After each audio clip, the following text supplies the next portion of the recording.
And welcome to the Mental Health Hour with Derek and the masked queen of Kansas City, Kat.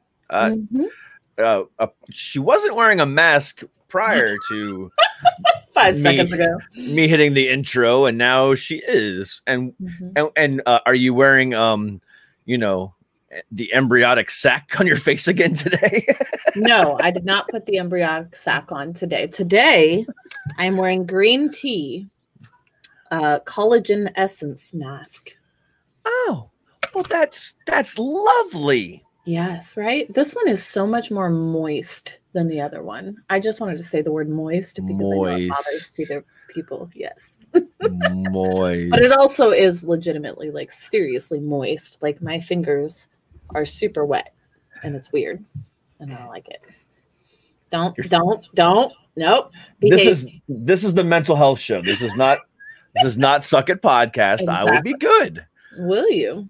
I will be. Like the interview we did last night that's airing tonight, right. Where I only said one bad word the entire time. Well, while she was present, right? Well, after she was gone, it was a free for all. But right. But during that interview, I gave her the respect that she commanded, and she commanded. Yeah, it's not like. Hold on, it's not like she came on and was like, "Don't you dare curse in front of me." No. But I'm saying her reputation and what she stands for, and her religious background and stuff like that. Oh, yes. That is what I'm referring to. Yes, you were very respectful. I was very respectful, and there was no conversation beforehand about how, hey, don't do this or don't do that. It was just I knew what I needed to do as an interviewer, and that's what I did. Right. So, good job. Happy Monday. Happy Monday. How are you today? I'm doing well. Yeah. You're muted. You're muted. I can't hear you. We can't hear you. Or I can't hear. Hold on a second. Oh. He must be talking to Christina. I'm setting an alarm on my phone so that I will have this on for 15 minutes. You're going to do what? I set an alarm. Were you talking to Christina? Yeah, I was talking to Christina. Kat says, Hi, Christina. We love you, Christina. No. All right. I'm sorry. All right, I'm back. Okay. No worries. My air conditioning is being redone here. Woohoo! Yay, yes. Air conditioning. As you will find out tonight on the other episode where I complained about that, but right. So you're gonna see it being repaired prior to hearing me complain about it. So that's always fun. That's super funny. Anyway, yes. So, so you feeling good today? I am feeling good today. I had a bad Saturday, and it was rough. Very, very rough. Right. By the way, it wasn't embryonic sac; it was placenta. Placenta. Right. Sorry. Hey, can you open up so I can see the comments, please? Oh yes, I'm about to do that right now. I apologize. No worries. I just realized that you read comments, and I was like, "Wait, I can't see." Oh, that's why. Yeah, there you go. Cool. Thanks. You're welcome. So, like I said, I had a rough Saturday. It was just one of those days to where I just couldn't grasp control of who I was or what my purpose was, and it just was a very, very bad manic day. So I have a question about that. Yeah. So you're on like a lot of medications for this. Ew, it got in my mouth. Ew. It's too moist. It got in my mouth. Ew. I'm sorry. Okay, hold on. So you are on a lot of medications, which I thought were supposed to like prevent. Well, that's more than me. So, which I thought you were supposed to like prevent these things from happening or something. Well, that's the misconception. So the pills help keep it at bay. Okay. On a day-to-day basis. However, sometimes that can be trumped by the level of depression that you're feeling that day. So if you're having a really bad day to where you cannot get out of your head, the meds aren't going to do anything. And, you know, sometimes you might miss a pill and that might set it off as well. So, I mean, it all really depends. I mean, so while I believe I took them all on Saturday, I still just, the overwhelming urge to just to not be happy and to be self-conscious of who I was beat out the meds, and it just didn't happen. So do you do anything other than take meds to help you prevent that? Yes. But some of the stuff that I do does not, is not the healthiest way to do it. Like, no, for example, we talked about this a little bit last night on the pre-recorded podcast, where I will dive into work to forget about everything else. So I'll come down here into my studio and I'll create graphics all day long. I will start looking up more sponsors and emailing sponsors and, you know, talking to guests beforehand. I will dive into this or that or this, and, you know, start researching a bunch of different things. Oh, learning how I can upgrade my stream set. Look how I can upgrade this, or, you know, constantly taking my mind off of it. But it's work and not pleasure, when I think I should be doing something pleasurable versus working. And I think I'm doing it the right way, just the wrong way, if that makes any sense.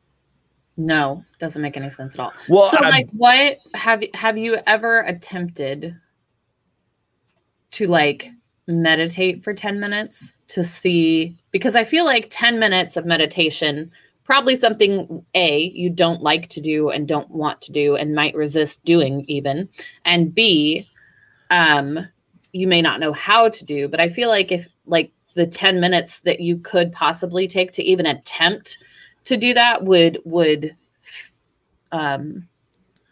be different than the amount of time that you throw yourself into work. So with that being said, I do meditate, and I do what's the word here? Yeah, I guess I do meditate, but it's not in the traditional sense. So what I do is I will center myself for a second, just kind of get myself to a point where I actually want to move and want to do something. And then I will turn on a TV show. And it's one particular TV show that I always turn on. Right. And I will deliberately watch the episodes that make me cry. Mm-hmm. And getting that cry out and seeing the devastation that these other people are going through lets me know that I'm okay. Sure. So it's kind of a, I'm sorry that's happening to that person, but I'm glad it's not me type situation. Now, luckily it's an actor. I'm not watching a biography on somebody who actually died, right, and saying, oh, thank God that guy died and it wasn't me. No, it's a fictional TV show that has drama and comedy to where I can laugh a little, cry a little, and at the end it's very therapeutic for me. Because the TV show is Scrubs, so like stuff like that happens. So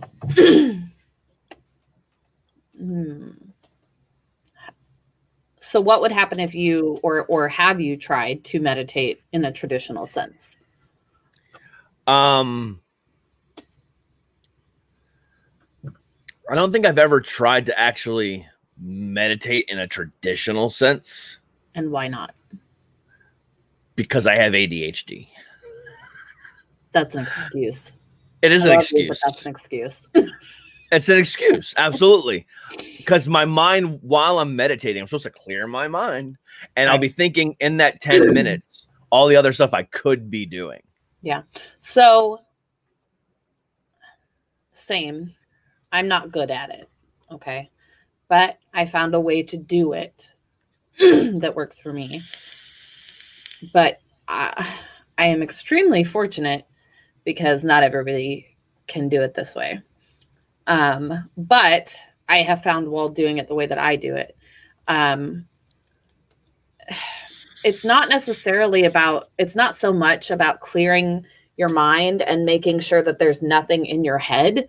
It's about like ignoring the thoughts that pop into your head, because we're human beings and you literally can't turn off your brain. Even when you're sleeping, your brain is thinking thoughts and coming up with images and doing things. That's why we dream, right? Correct. So even if you're sleeping, when we're, like in REM state, your brain is still thinking thoughts and doing stuff, working. And so you can't just not think thoughts. It doesn't work like that. And so it's more about ignoring them. And I think it's more about focusing. Like I do it they call it setting intentions. And so I do it now more to set intentions and focus on one thing at one time. Even if my focus is just to be like, okay, this is the goal I want to meet by the end of this week. And if all I do is repeat, this is the goal I want to meet by the end of this week, then that's fine. I don't have to solve the problem while I'm meditating. I just have to focus on it. And so for you, if you were to be like, okay, I just want to focus on breathing better right now for the next 10 minutes. And say, okay, I'm breathing in and I'm breathing out and I'm breathing in and I'm breathing out for 10 minutes straight. I think that would do you a lot of good. You can think that the whole time. You can have other thoughts even, and then just be like, okay, no, we're going to ignore that thought. And I'm breathing in and I'm breathing out still. And I'm taking deep breaths and I'm, yada, yada, yada. You can think different thoughts. You just have to focus on what you're doing. And I think that if you did it that way, number one, of course, practice makes perfect. So you would get better at it. But two, it would do a lot for you. Yeah. Now, one thing I do is I use a company called BetterHelp. Right. Of course. Which is a sponsor of this show. Right. And I found that they're pretty darn good. Mm-hmm. To where, if the person you're talking to isn't the best person for you, they'll find somebody else for you, and they'll constantly work with you and do the best they can to make sure they find somebody that perfectly matches you. And what's really great about it is if, say, for instance, I'm having this really bad attack at 3 o'clock in the morning, mm-hmm. I can just simply text. Right. And somebody will answer. That's awesome. And then you also have your weekly, I'm not trying to turn this into a plug, but I am. It is, but it's also, but it genuinely helps you. Yeah. It really does. And the thing about it is, it's one of those, it works.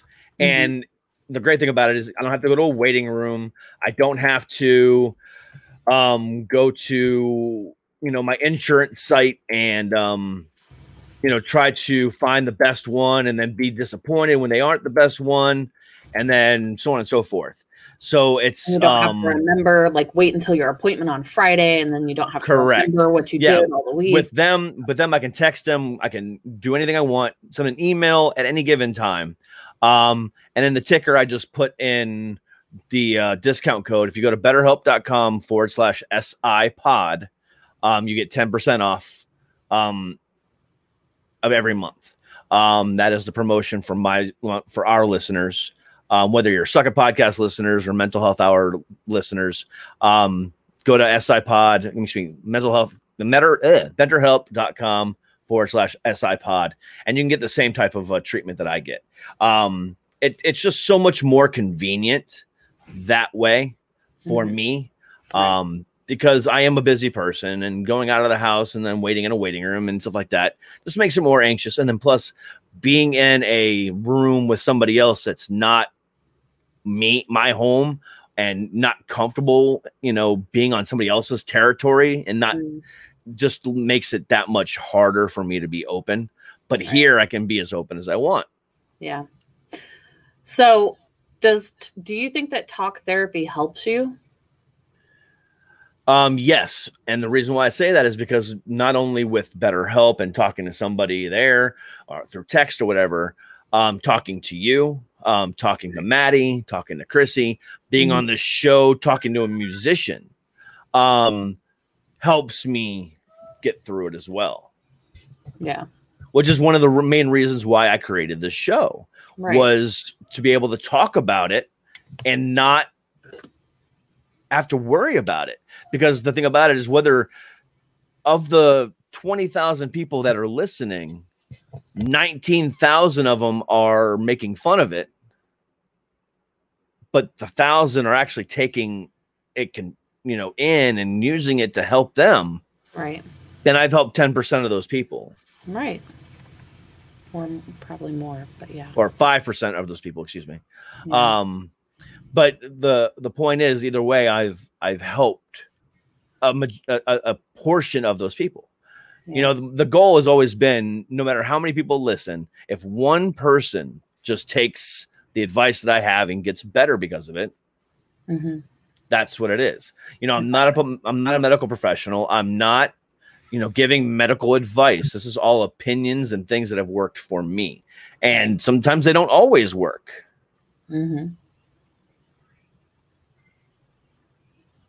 Yeah. Interesting. So did you ever go to therapy before you realized that you had bipolar disorder?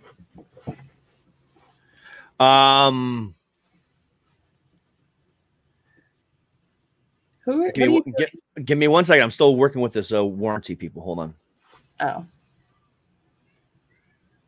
I have 26 seconds left. All right.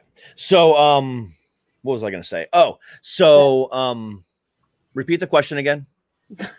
Did you ever go to therapy before you realized that you had bipolar disorder? No. No. So the only time I ever went to, the only ever time I went to a therapy, was when I was a teenager. Yeah. And hold on. It was a mom and me type situation, because me and my mom were having a lot of issues in the home. And that was pretty much it. It was just that. So you went to therapy with your mom? Correct. And she put you in therapy with her, basically? Correct, because I was lashing out irrationally as a child. Oh. And they didn't say anything when you were a kid? Like, hey, he could be, like, there could be something different going on here. That was like probably 20 years ago. So like mental health was a different ballgame back then. It was 22 years ago, because I was 17. Right. So they thought it was just me being a typical 17-year-old lashing out. Boy, yeah. So, eventually it led to my mom kicking me out of the house at 17. And, just kind of following my own path after that. I never really knew whether or not it was me or something else. Right. But at that point, I blamed myself. Were your parents together still? Did that happen, or did you guys go to therapy around the time they divorced, or was that like much later? No. So my parents divorced when I was 14 or 15. And by this time, my mom had already gotten remarried when I was 17 to this absolute asshole that completely was mentally abusive to me. Not my brother, but mentally abusive to me. There was countless times when he would call me names, and not just like, you're an idiot. No, it was, I was an ROTC, so I was, I had a shaved head. I was, Junior Army Reserve Corps. So, It was these people, he constantly called me a dumb, bald-headed motherfucker. And this was a 35-year-old man calling that to a 16, 17-year-old kid. And there was a constant just battle between him and I. And it wasn't like, oh, you're taking my mom from me or anything else like that. No, it was, dude, you're a dick. Yeah. You moved into my house. That's cool. My mom loves you. I respect that. But you're just a dick. Yeah. Like one time and this is my fault, but and I'm starting to see a pattern here. Interesting. There was this one time that I remember, I remember this vividly. I mean, it's like right there. I loaded the dishwasher and I accidentally loaded a steak knife upside down. Okay. Sure. He reached his hand in, he nicked himself. He didn't cut himself. He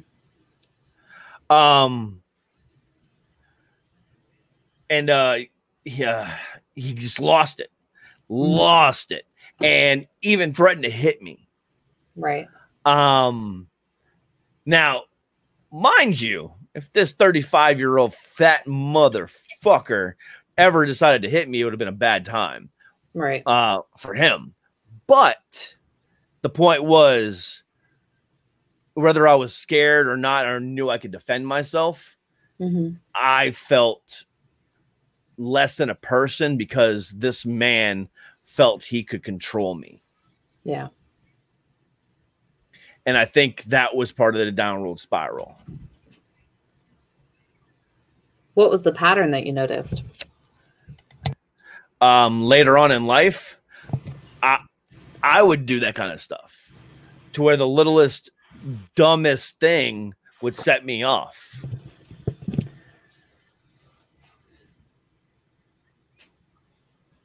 So let's talk about it.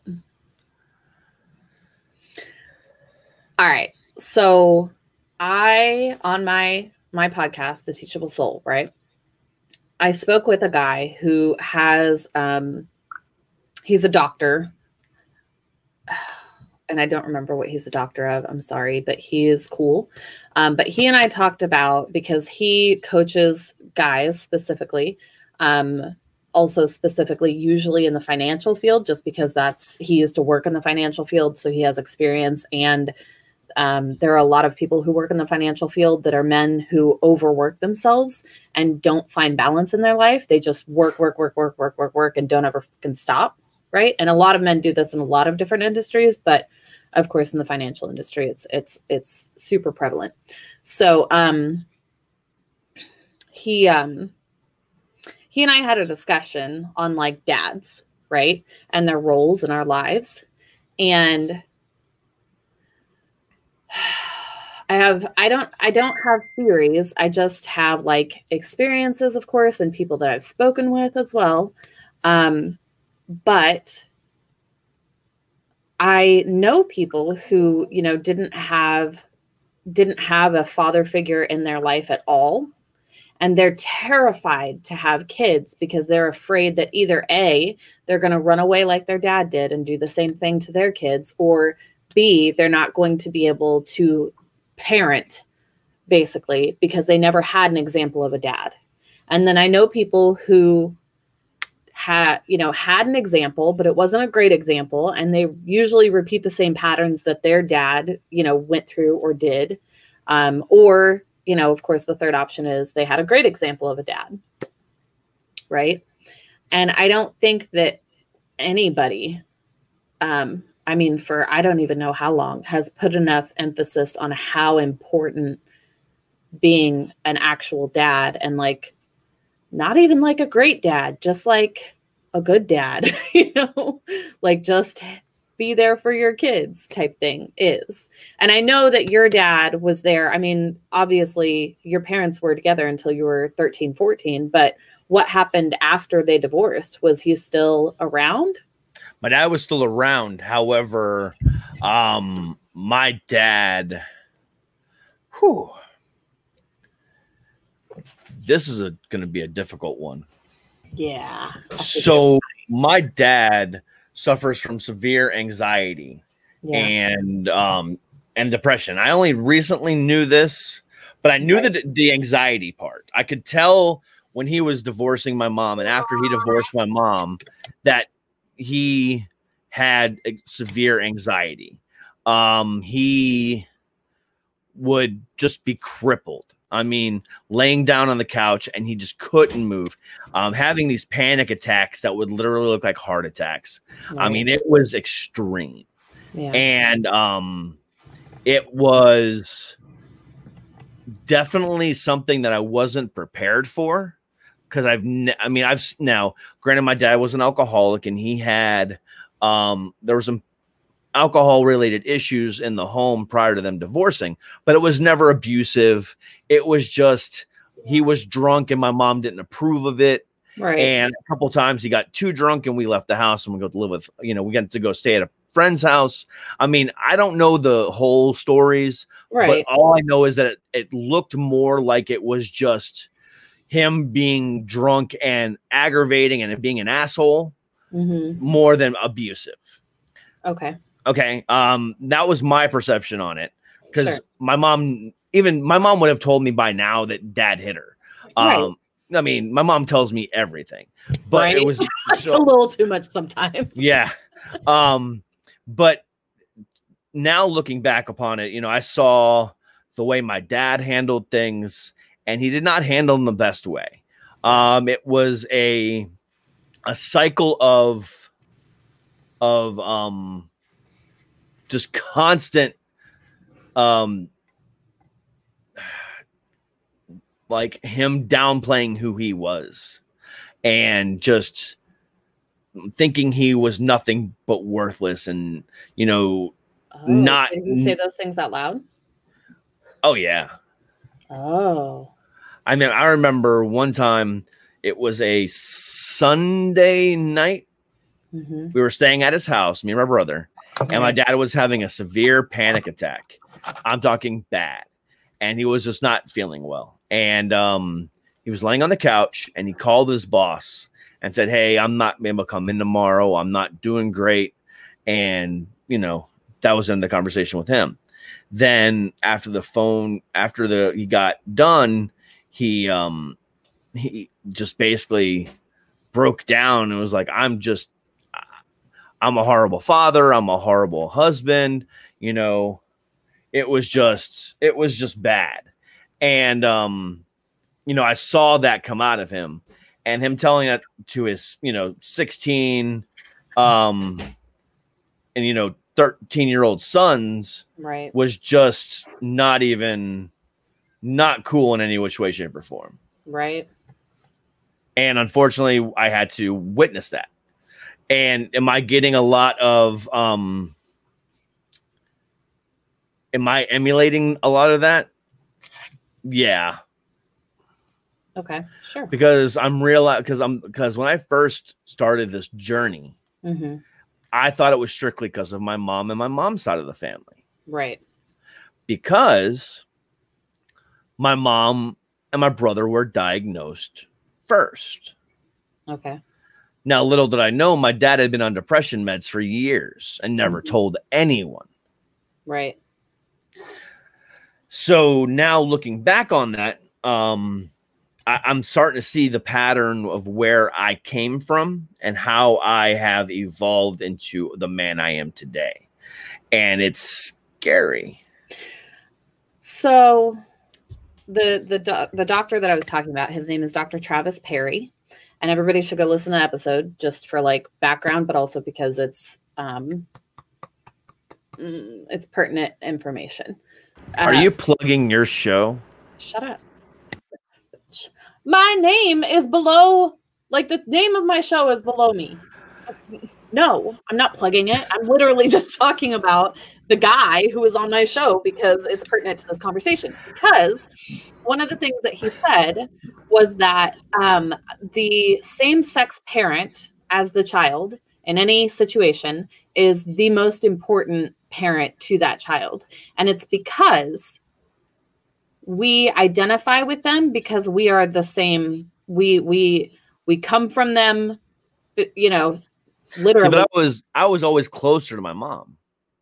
You don't have to be close to your parent to want to be like your parent. But see, that's the thing. I never wanted to be like my dad. Right. But you are. But I'm sorry. That may have been a little bit too, I know, I'm sorry. That may have been a little bit too hasty to say. But because here's the thing. You literally just said that you do the same things.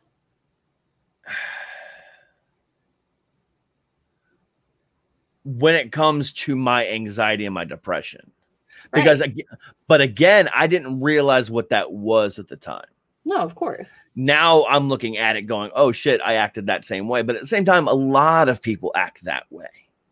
So I'm not considering it me acting like him. I'm considering it acting like everybody else. I need to find a way to change that.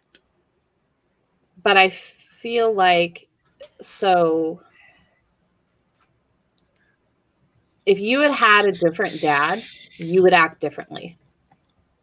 You would act differently. Like that is almost 100% guaranteed. If you had a different same-sex parent that acted completely opposite of what your dad did, that is how you would act, because you identify, like psychologically speaking, our brain just, it wants to pair things and organize things and compartmentalize things. And that's how we compartmentalize whenever we're little. And your brain, once you hit, I think it's like, there's something out there that says basically once you hit like 16 or 17, your brain doesn't really change much from that point forward. So let me try to combat that a little. And I'm not trying to be argumentative. I'm just trying to set, to show you the kind of differences in what you're saying to my case. Okay. So my dad's always been that I need to be safe. No matter what the circumstances, I need to be safe. And what I mean by that is in his job, in his relationships and stuff like that. My dad is very codependent, and I will admit that I am that way as well. Okay. That's just, my mom is not the same way, but I'm a very codependent person. I feel more comfortable being in a relationship that I can have somebody to talk to all the time. Sure. Okay. And that's been established. I mean, I went from one to another, and now 13 years later, I'm still in one. And, and I have one of the best friends I've ever had in my entire life, that have been with me for 2 years, and just, it's fantastic. So I have the support system that I need, and I'm happy with the code. I don't want to say I'm codependent on them, but I'm a serial monogamist. How about that? Well, I think that we all want to be in a relationship. As a matter of fact, yes. Yeah. Still on that same episode, not plugging or anything, but yeah, we talked about that too. It's part of like our hierarchy of needs, and being in a relationship is genuinely a need that human beings have. So sorry. All right, guys, if you would like to listen to this episode, please go to dckproductions.com/podcasts. Click on the Teachable Soul links below, and you can listen to one of those episodes. And it's Dr. Travis Perry. Sorry, go ahead. So dckproductions.com/podcasts for more information on the Teachable Soul. But anyway, there, I plugged it too. I'm not trying to, I swear. So back to what I was saying. So my dad, like I said, my dad has always been that comfortable person. He's only made one leap of faith in his entire professional, or no, I say that, let me think I got it. 2 leaps of faith in his entire professional career. So back in 1988, before the invention of the interwebs, and you can apply and find houses and do all this stuff before you move. Right. He took a leap of faith and moved down here without a house, without a job, and was down here for 6 weeks. Florida, you mean, right? Yeah, it's just, in Florida, not here. I'm sorry. Okay. moved from Ohio to Florida. Yeah. Now they had researched, the best places to live in Florida. So that's where he did know at least where to go. Right. But at the time he was a shoe salesman, and was able to find another job, being a shoe salesman.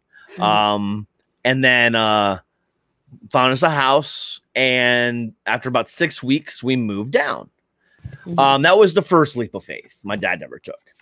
Then after a few years, he realized he hated selling shoes.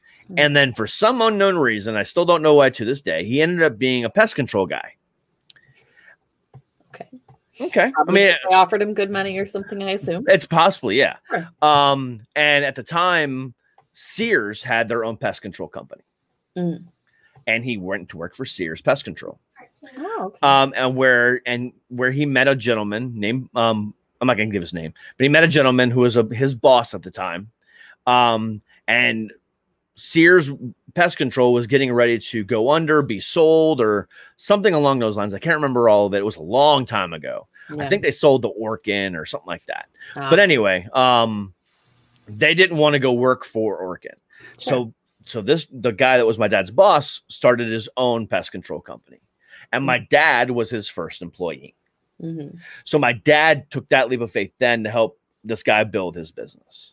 Right. But then after that, once his business was built, things stopped being him and my dad, and it just became him. And now my dad just kind of works for the man again, and now just kind of settles because he knows it's comfortable. He hates it working there.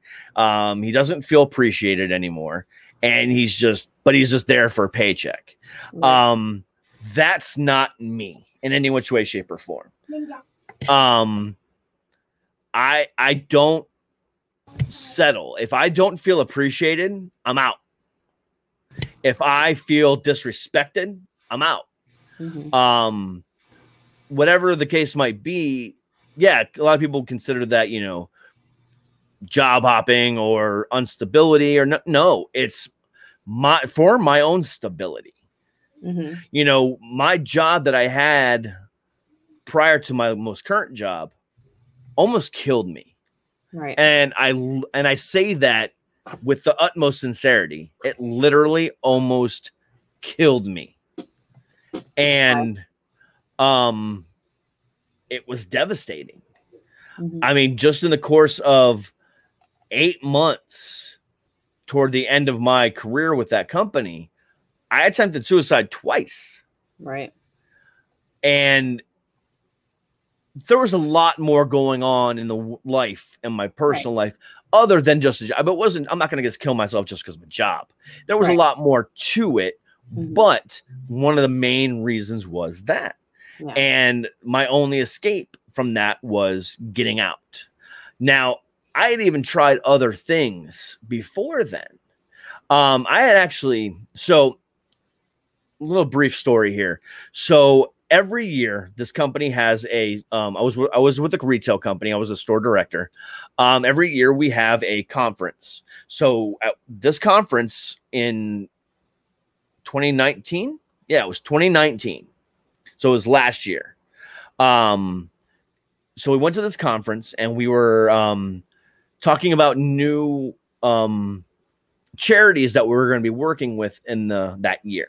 Mm-hmm. And one of the charities that they were going to be working with, I can't think of the name of them, but it was a smaller charity about domestic violence, head up by two people, a father and a mother who lost their daughter to domestic violence. Okay. Now, my sister-in-law, my stepmom's daughter, almost lost her life to domestic violence. So that really touched me. Right. And at that moment, I was at the height of my depression, the height of my, anxiety, and the height of my bipolar and everything else like that. And I'm like, you know what? If my company cares so much about domestic violence, maybe they should care about mental health as well. Mm-hmm. Then during the course of the next couple of weeks, I found out that 3 of our associates in our region had committed suicide. So I devised a plan and I went to HR and I said, hey, here's a list of couple mental health companies, organizations that we should reach out to and start partnering with, whether it be, to Write Love on Our Arms, whether it be NAMI, whatever the case might be, there's options. Mm-hmm. Let's do this. Let's partner up with them. I'll even head it up. Whatever the case might be. Right. Their response to me back was, while this is a great idea, it's going to open up a whole can of worms on HIPAA, and we don't want to be a part of that. HIPAA? Yeah, they thought it was going to be a HIPAA nightmare. But here's my thing. Why? Why would it be a HIPAA nightmare? because now all we're doing is giving them access to a mental health organization that is going to be completely anonymous. Who's to say that the company would even get that information back? There's no HIPAA. No, there's not. So there was no HIPAA violation there. But that was the excuse that they used. And I even went back to them and said, hey, you're not going to get any information. You're not even going to know who's calling, let alone any personal information. How is this a violation of HIPAA? Right. And they said, oh, it's just going to get too complicated and we don't want to get involved. Right. And I literally said back to them in the most angry, like Derek way, to my corporate HR vice president, that this is freaking ridiculous. Right. Your associates are literally committing suicide. There's been 3 suicides in this company in the last month, and you refuse to help anyone. I've almost committed suicide twice in the last 6 months, and yet you still refuse to do anything. How dare you? Right. And that was it. I left it alone after that. I sent that email and I started looking for another job. I was so disrespected. But the thing about it was they weren't just disrespecting me. They disrespected every other person in that company. Right. Across 7 states that depended on them for insurance and this and that to help them through their tough days in some cases. Right. They use the excuse of, oh, well, we have the employee assistance line. Well, that's through Cigna, which is the company that you use for insurance. So how can we even, so how is that even any different? Because they had a contract with them and they didn't. Yeah. Exactly. It was all about the fucking dollar. Yeah. Exactly. Yeah, exactly. And that was what I realized. And at that point, I said I was done. And I started looking for another job. And then, you know, most people would have just sucked it up and kept trucking forward or found another way or did something else. No, I said, fuck you. Because I was one of the best store directors that company ever had. Mm-hmm. I was one of the quickest people to ever be promoted into that position that they ever had. Mm-hmm. And I had one of the best numbers, best profitability, best sales, best year over year that company's ever had. And they just let me go. Well, and that was a good idea. And it wouldn't have cost them anything. And it would have saved them money ultimately, because if you don't have to, Okay. Anyway, so that was a leap of faith that I took. And then just 3-4 weeks ago, when all that went down, right, I literally said, I've already been building this up for the last 6 months. Right. This. Yeah. Now it's now or never. Mm-hmm. Not many people would have done that. Especially not my dad. Right. And that's what I'm trying to say. But that's one aspect. Like, that's not all your dad is. I'm aware. That's not all you are. I'm aware, but I'm just giving you an example of how I'm different from my father. No, I agree in that way. Absolutely. But so, I mean, whenever you're growing up, like I learned from some of my parents' mistakes. I did not learn from all of my parents' mistakes, but I learned from some of them. What? I just had an epiphany. Oh God, what? No. I didn't have an epiphany. I had the epiphany. Oh, what? That doesn't work. That word doesn't work like that, but go ahead. I know, but you know what I mean. I do. I'm emphasizing the I like what you're doing. Yeah. That's cool. Go ahead. As a teenager, and even into the point where he met my mom, mm-hmm. my dad was a musician in a band that was starting to gain some type of recognition. Right. His father, my grandfather, told him, no, you need to get a regular job. You gonna get a family. You know, music doesn't support you, blah, blah, blah, blah, blah. Right. And he gave it all up. for the last 20 some odd, no longer than that years, when I first picked up my first guitar when I was 13 years old, I've had aspirations, you know, or first time I ever saw Hulk Hogan drop a leg drop on, you know, on Ultimate Warrior. And then the first time I ever picked up a guitar, I've had aspirations to be in the entertainment business. Mm-hmm. And I've done everything I can to get to that point. And every time I did, my dad was in my ear. You can't do it. It's not worth it. Why are you wasting your time? I even had that conversation with him yesterday. Mm-hmm. And now it's gotten to the point where instead of sitting there going, yeah, Dad, I know. Yeah. No, now it's, Dad, do you realize that over the course of a week, 100,000 people download my show? Do you realize that a journalist just contacted me and wrote an article about me and my show? Do you realize I've got corporate sponsors knocking at my door to, you know, to partner with me? Mm-hmm. So tell me again why this is a bad idea. He goes, oh, I don't know. I just worry. Worry about what?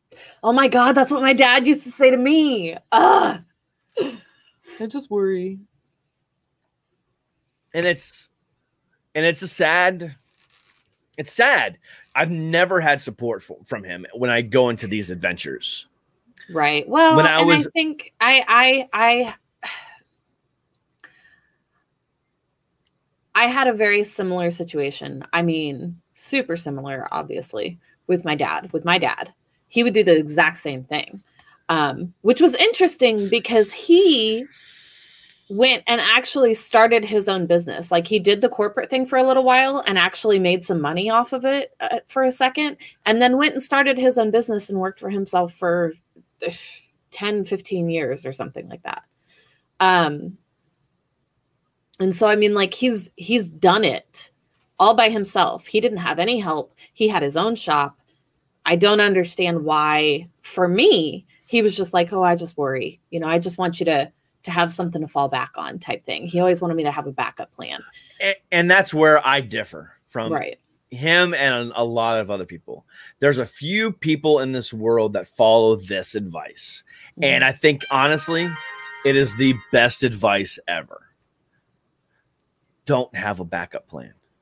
Because if you don't have a backup plan, you have to devote 100% of your time into this, into what you're doing. Mm-hmm. And you don't have any choice at that point. It's go big or go home. Go big or go home. Exactly. Right. So that's why I don't, you know, like, well, I could be driving for Uber just to make sure that I have the extra funds, but I can't because of my shoulder injury. And my doctor says I'm not allowed to do any type of commercial driving. So I can't do that. And then on top of that, being that I'm on workers' comp from my previous job while unemployed, which is hilarious, by the way. There's no way anyone's ever going to hire me while I'm on workers' comp with the threat of me having to have shoulder surgery. Right. So who knows? So I don't have the option for a backup plan, but not that I wanted one.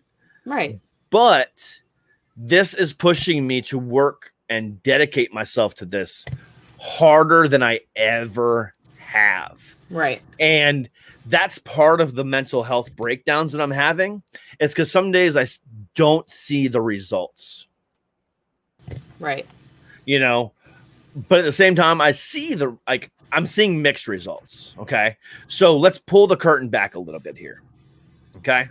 This podcast has been around for 6-7 months now.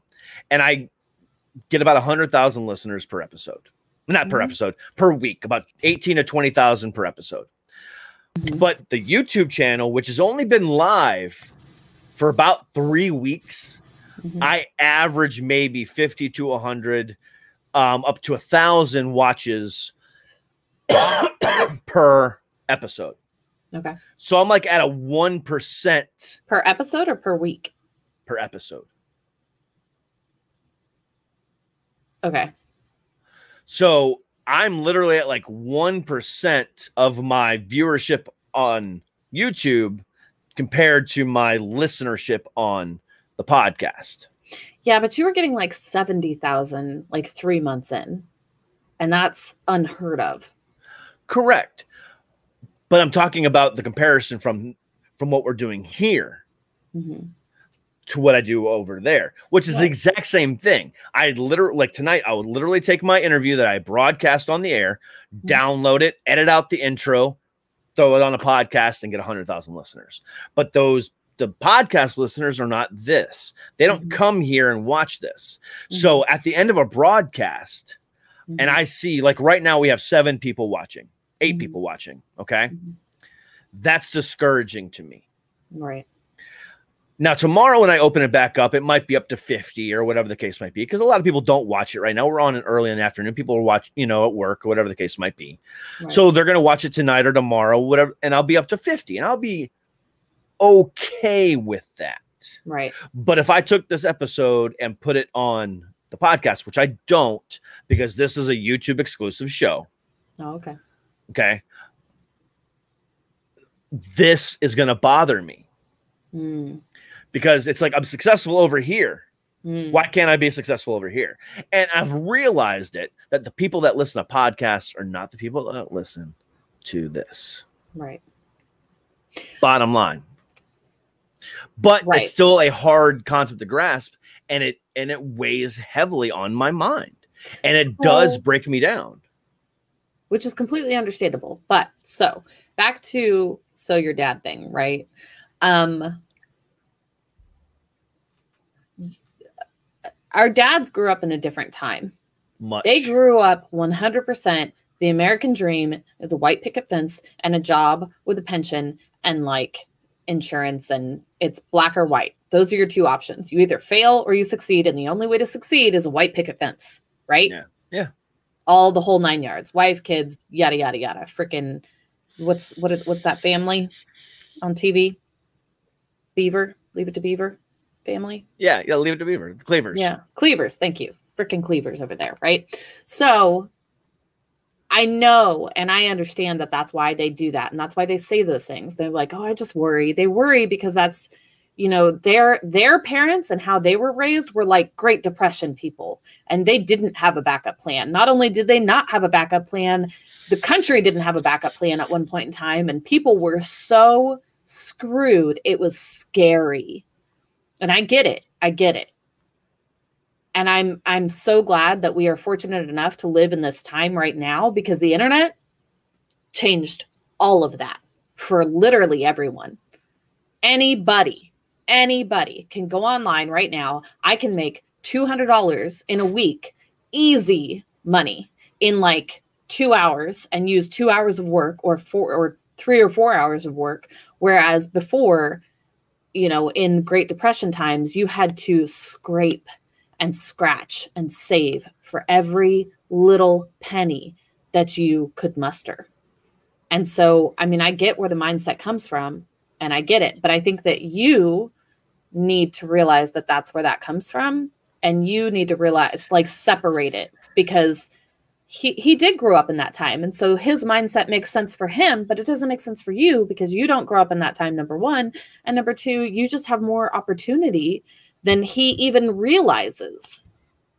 Like he can't even comprehend the amount of opportunity that you have because he didn't grow up in the internet age. Yeah, no. When I first told him about when I started the show, he was like, "What's a podcast?" Exactly. No clue. And so just and to be totally honest, I mean, he still doesn't even listen or watch. Oh, so I know. He has no idea what I'm doing. My mom figured out on her own how to listen to my podcast just recently. I've had my podcast since January or February as well, and just recently figured it out by herself. And I was shocked. I'm still shocked and so proud of her for figuring it out. And I was like, "How'd you figure it out?" And she's like, "Oh, I just tell Siri to do it for me now."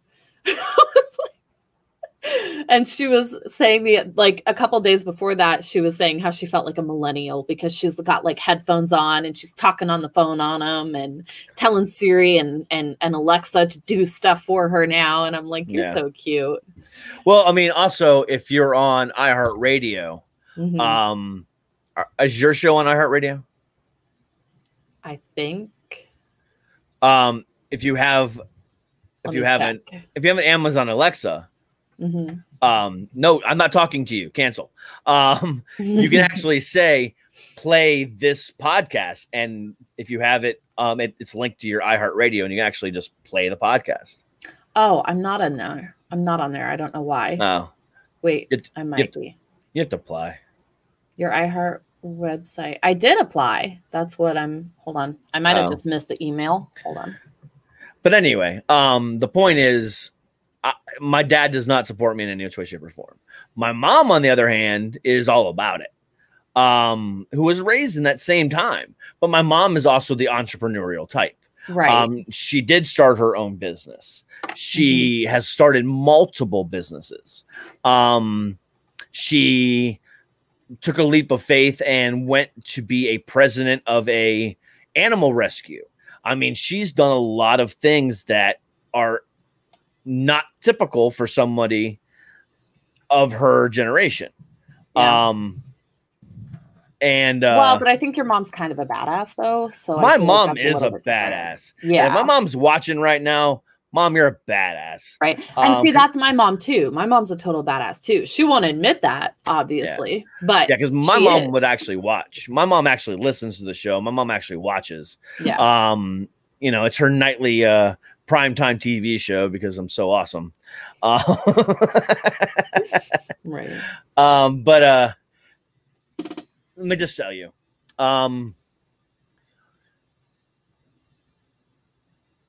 My mental health has always been a problem. Right. And the first time that I ever recognized that it was an issue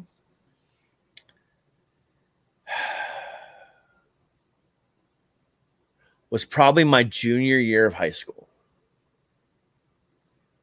Why? So, as I said before, I was in JROTC. Right. And every year, if anyone was in high school and went to was in JROTC or knew of somebody in JROTC, every year that there was a drill performance, a drill competition in Daytona Beach, Florida, for nationals, and it wasn't just just the Army versus the Army ROTCs. No, it was Army ROTC versus Navy ROTC versus Marine Corps ROTC versus Air Force, blah, blah, blah, blah. It was everybody versus everybody. And it was crazy. So there was traditional, regulation drill. And there was also expedition drill with the spinning of the rifles and stuff like that. Right. Well, I was in Florida, the king of exhibition individual rifle spinning.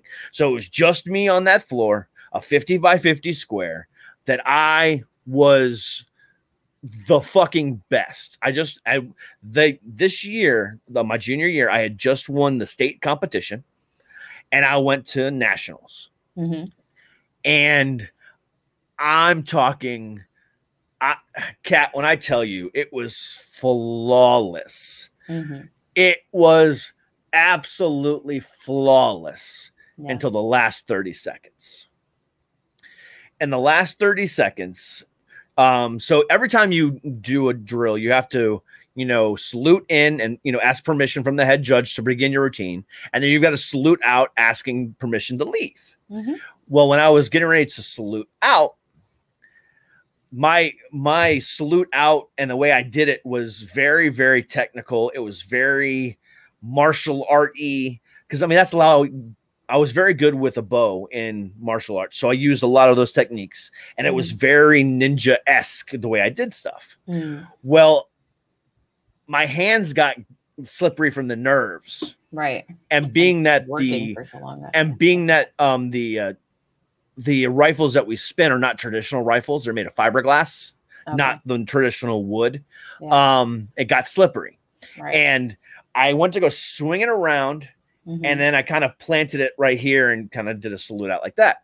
Well, as I was doing this, it slipped out of my hand at full fucking speed and went straight at an Air Force judge.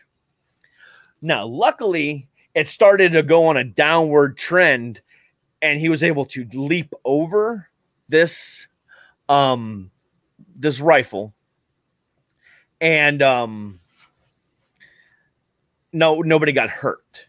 Right. So I went, grabbed my rifle in the most disgusted face ever, picked it up, and I said, fuck it, I'm doing it again. And I did it again, and I landed it this time, and saluted out, and I left. I immediately handed my rifle to my mom. I took off my beret. I handed it to my mom, and I stormed into the men's bathroom at the Ocean Center in Daytona Beach. And I literally destroyed a paper towel dispenser with my fist. I was that upset. Right. I mean, just irrationally upset. Just, I beat the shit out of it, ripped it off the fucking wall. I mean, I was pissed. Then, you know, the award ceremony was that night.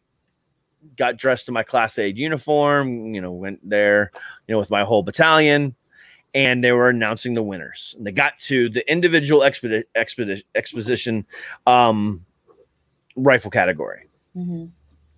And they named third, second, and first.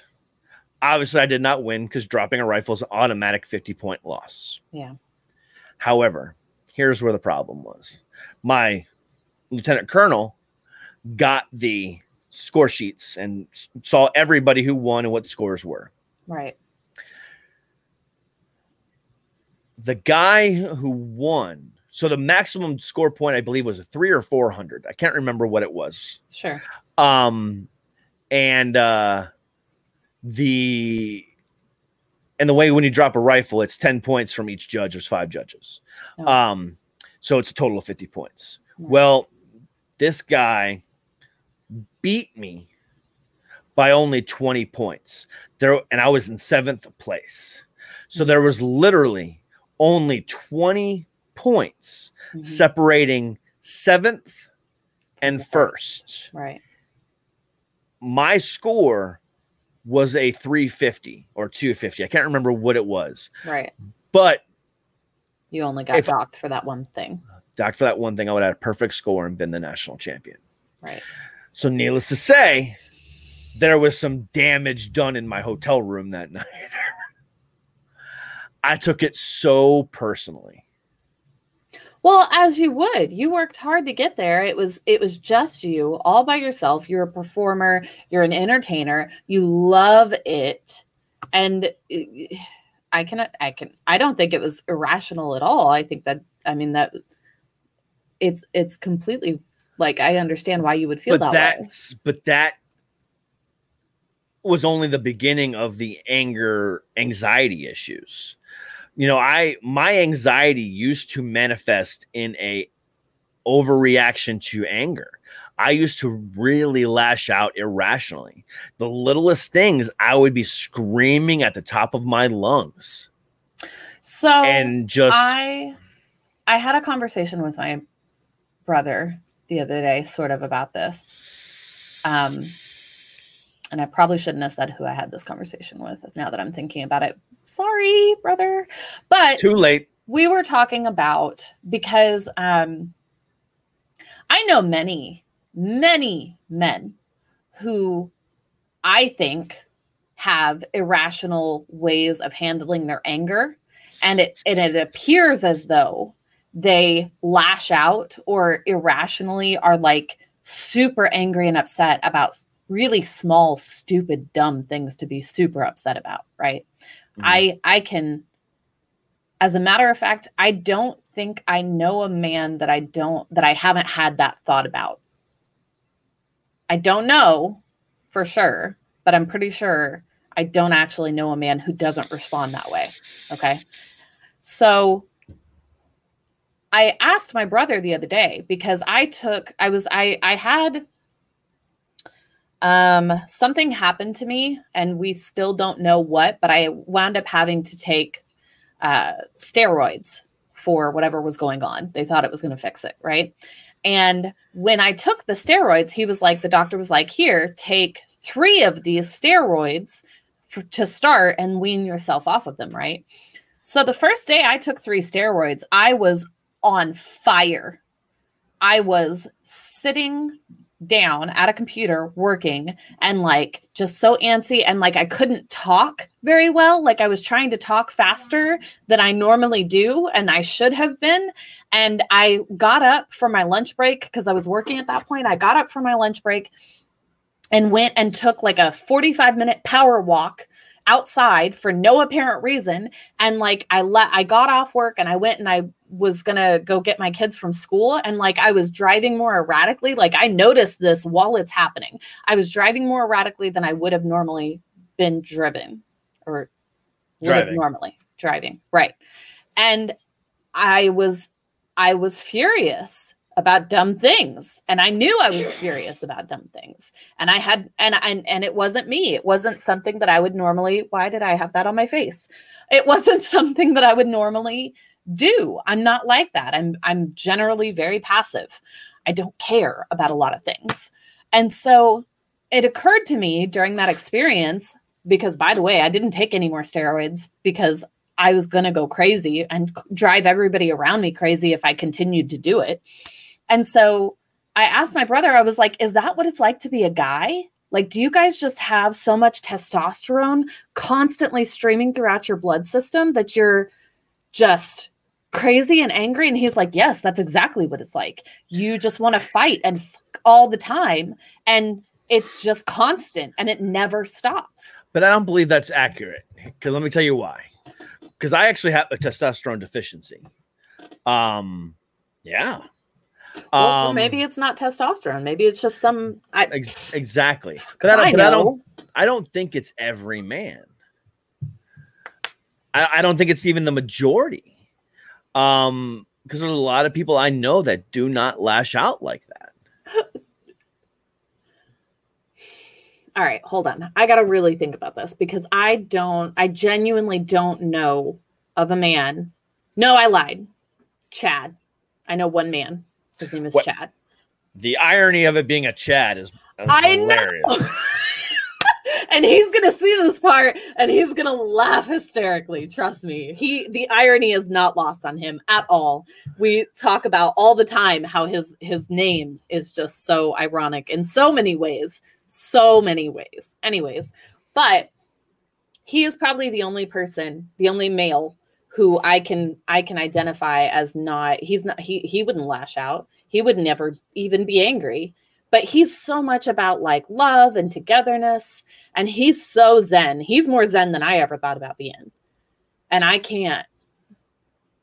don't know. I still, even with him, he's the only one. and my dad, my brother, my husband, you, I have a second brother, same thing. I don't know.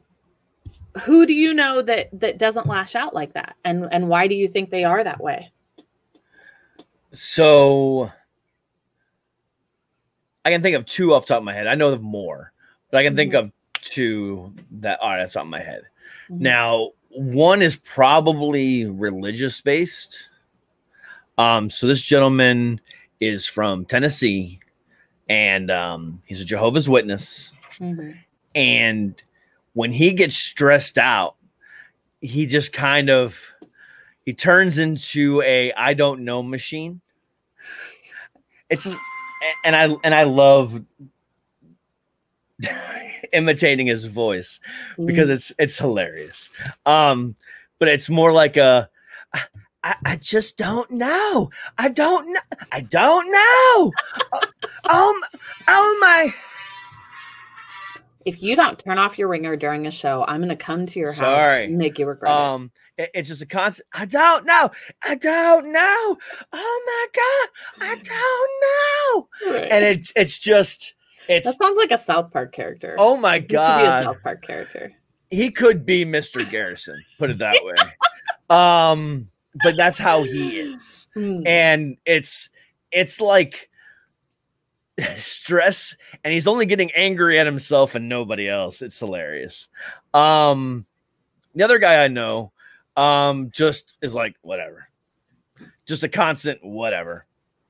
Now, see, I still find that a little bit aggressive. Like a tad. That's a tad more aggressive than the I don't know, dude. Well, it's more like I don't care or whatever. We'll figure it. We'll figure it out. We'll figure it out. It's like he goes, why are we worrying about this? We'll figure it out. Who cares? We'll figure it out is different than I don't care. Yeah, but he'll literally say, I just don't care because we'll figure it out. Oh. Why stress yourself about it? I don't care.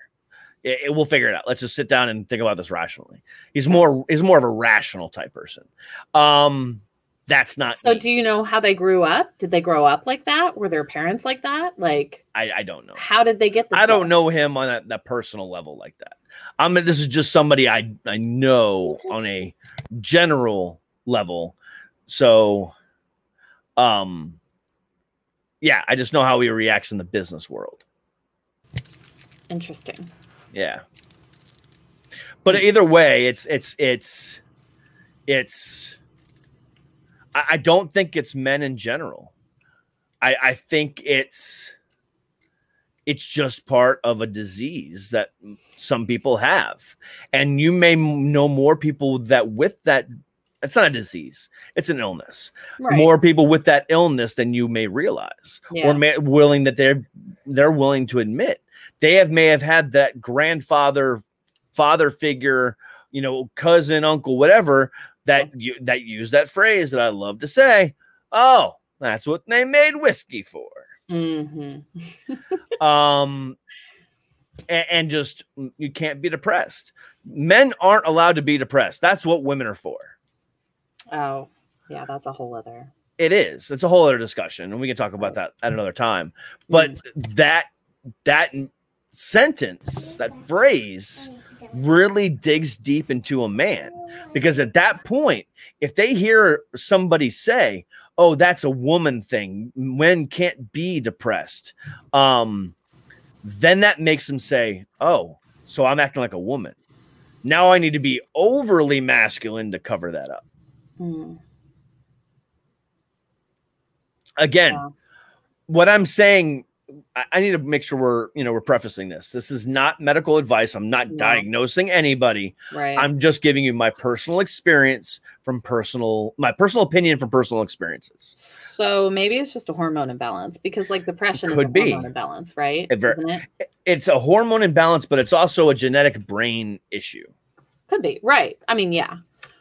It goes either way. So it could go both ways. So maybe, so why don't we know? I just don't understand why we don't know, like why people don't talk enough or a lot about like hormone imbalances, and why there aren't like tests for this. Like there's a blood test for literally everything. Why is there not? For that. There's a blood test for it. Well, how come I've been like, why then can't we go to the doctor and then be like, okay, well, let's test your hormones and see what medication would be best for you, instead of let's just try all these different medications until we find one that works? Because it depends on the situation. So if it's truly a hormone imbalance, then they can figure that out, and then here you go. Because sometimes you just get depressed for unknown reasons. Go to a doctor, they are able to figure it out. You take this medicine for 4 or 6 months, stop taking it, and you're fine.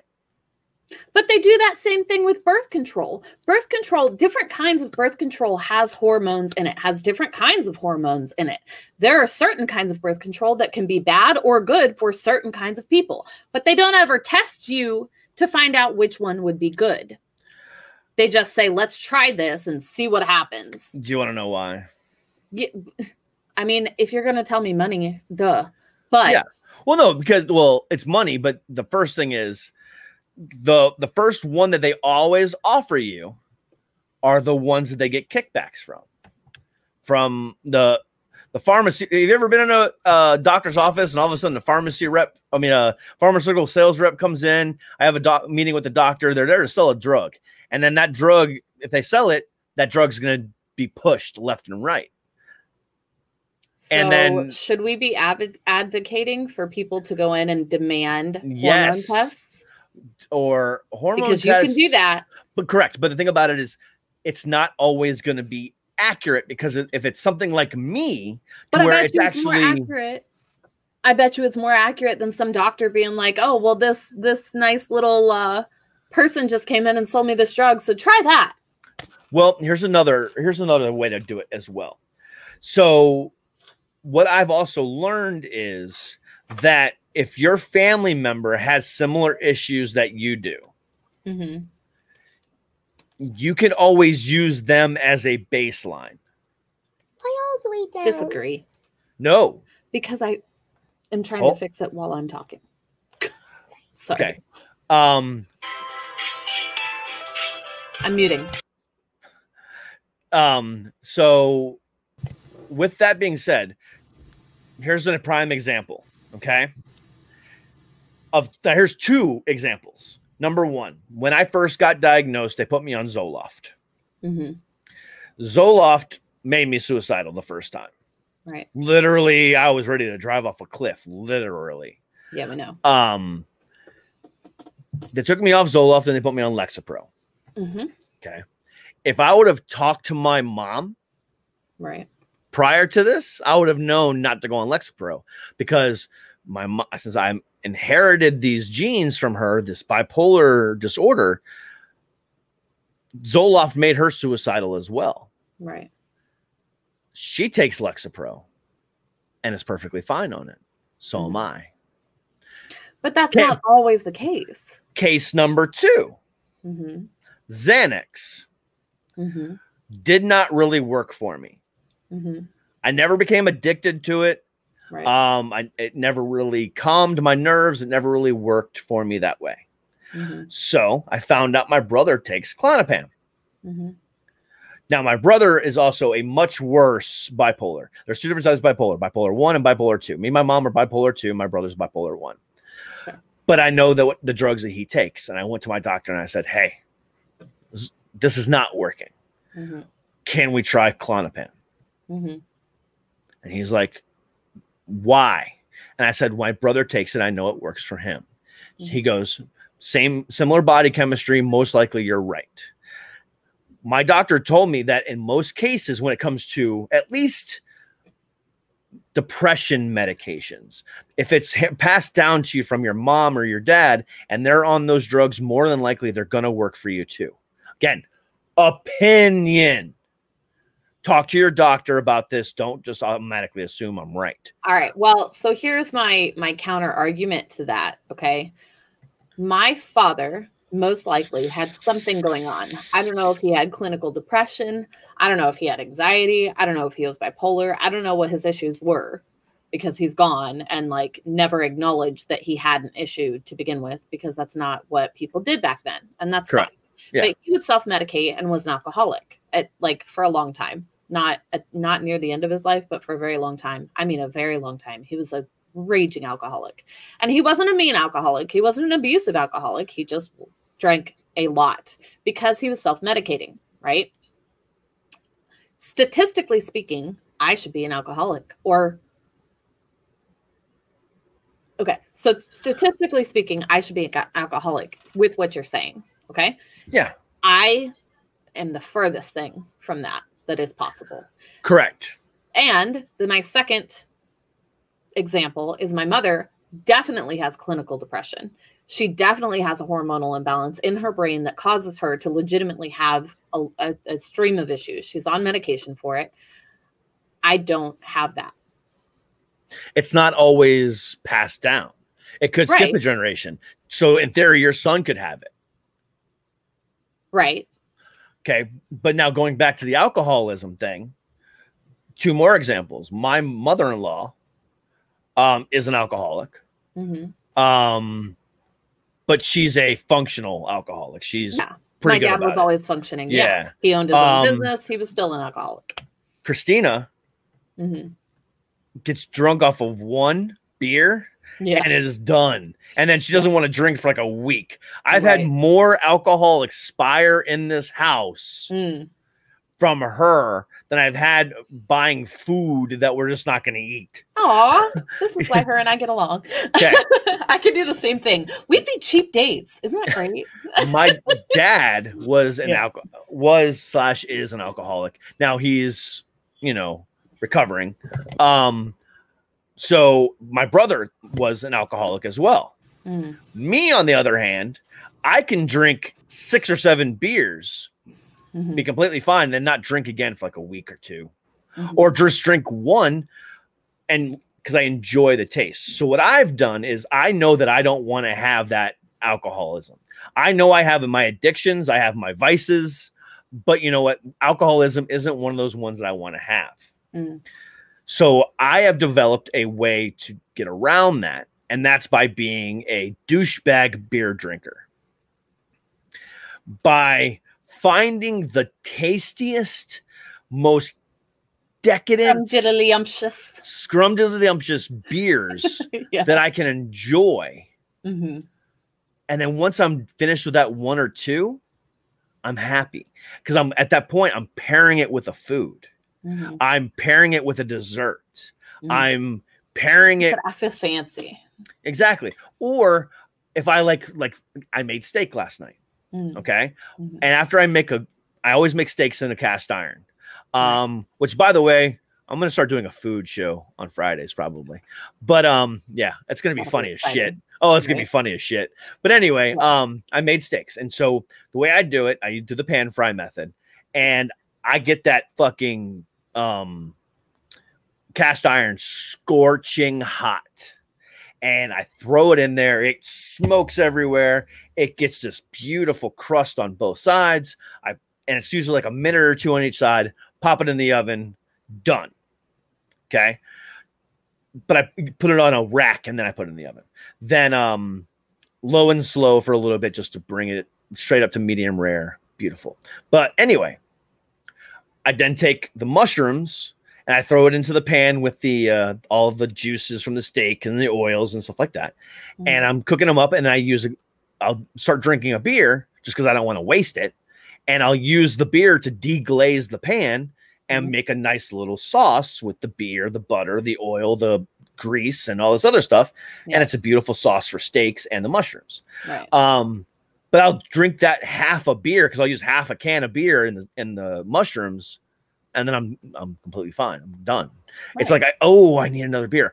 Very rarely I've ever come saying home, I need a beer. And if I Mhm. ever do come home saying I need a beer to decompress, Mhm. it's literally me needing a beer. Right. My dad, on the other hand, would come home with a 6-pack every night. Right. And so I think that you can combat those things if you find other ways around it. Some people don't say, oh, I don't want to be around alcohol because my dad was an alcoholic and I don't trust myself. No, I enjoy beer. I love the taste of beer, and I love testing it and going to breweries and, meeting new people and trying new things and saying, holy shit, this beer tastes really good with this barbecue sauce. Mm. I love that. Right. It's a foodie thing. And that's how I avoid becoming an alcoholic. An alky. Yeah. And, some days I'll have a beer on the air. Some days I'll have 2 beers on the air. Some days I won't have a beer on air for a month. Right. I bought. Well, not a month. You have a subscription. Let's be real. No, actually. Aww. That company has closed. Are you serious? Yeah. COVID killed the company. Oh my gosh, I'm so sorry. Yeah. You loved that subscription. I did. So the company I'm talking about was a company called Hopsy, and they sent you little mini kegs every month, and they had a machine, and yeah. Now I didn't throw away my machine because there's other companies that are coming out with those types of beers and little mini kegs and stuff like that. So I'm waiting to find, the perfect one for me, and I'll go back to that eventually. But anyway, that's not the point of this conversation. The point of the conversation was, just because it's inherited doesn't mean you're going to get it. Right. The addiction gene isn't a real gene. Yeah. It's all dependent on how you use it. Mm.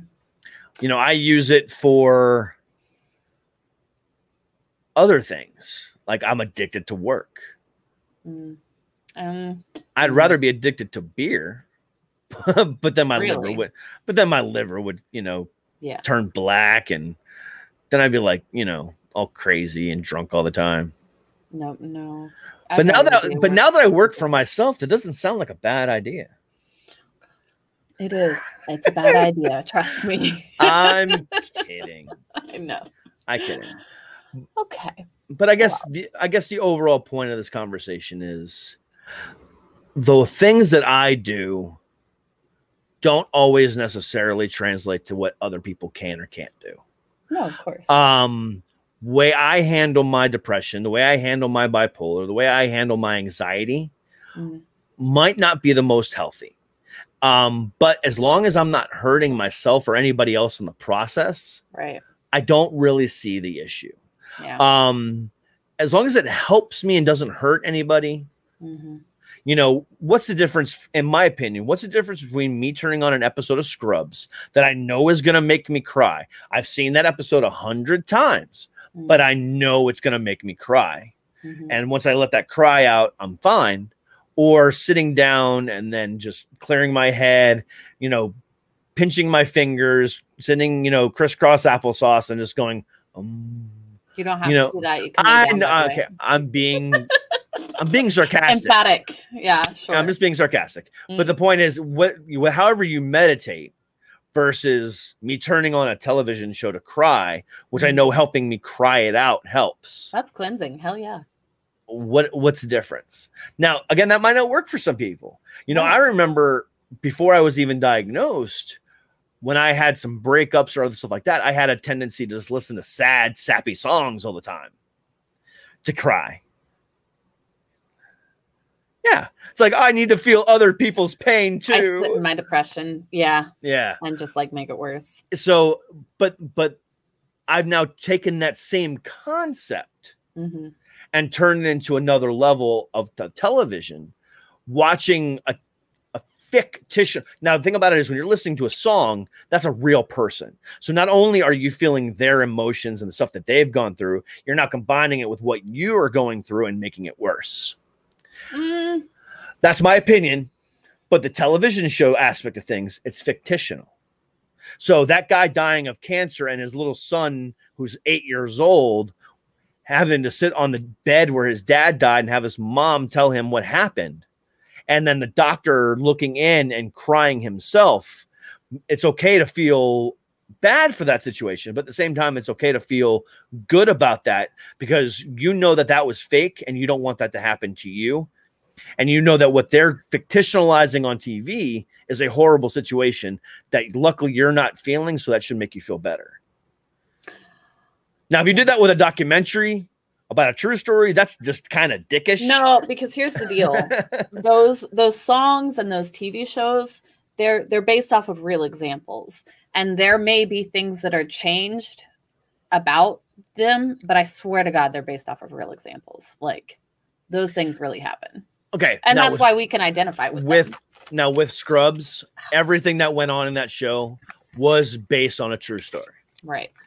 Whether I might be letting people in on something, but literally, if you ever watch the show Scrubs, Dr. John Dorian is a real person. And he was a consultant on that show. And he would literally take cases and then fictionalize them and dramatize them, but they were still real cases. Yeah. So every case that was treated and happened on that show was exactly how it happened in real life, just with add a bit of drama or comedy. Right. So am I laughing at somebody or am I saying, damn, I'm thankful that's not me, and to somebody that happened in real life? Yes. But I don't know who that person is. And I'm okay with that because whatever happened, I know after the fact, somebody took that and learned from it and made their life better because of it. And that's what we'll talk about next time. I like that. Let's do that. Okay. So why don't we talk about, so why don't we talk next week about the coping mechanisms? Sure. Because I disagree with your premise there. I'm just saying. Okay. No, we can get more into it next week. So next week, let's go to coping mechanisms and ways.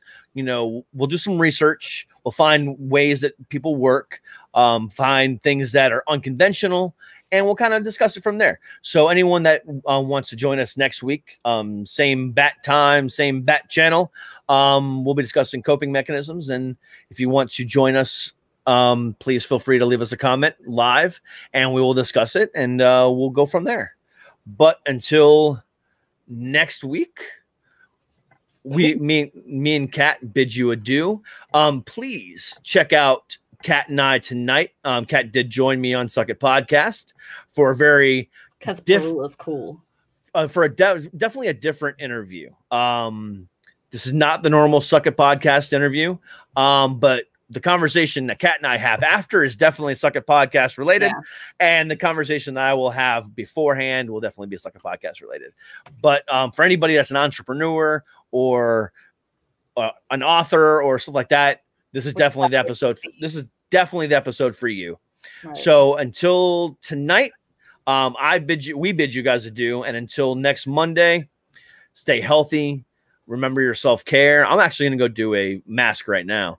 And that was very refreshing. Also, my skin. Again, can we just talk about? Look at my skin. Look at how shiny. It's so shiny. So pretty. Okay. But anyway, thank you guys very much. Please don't forget to hit that subscribe, like, and share button. And until next week, we will see you then. Mwah. Love you. Bye, guys. Bye.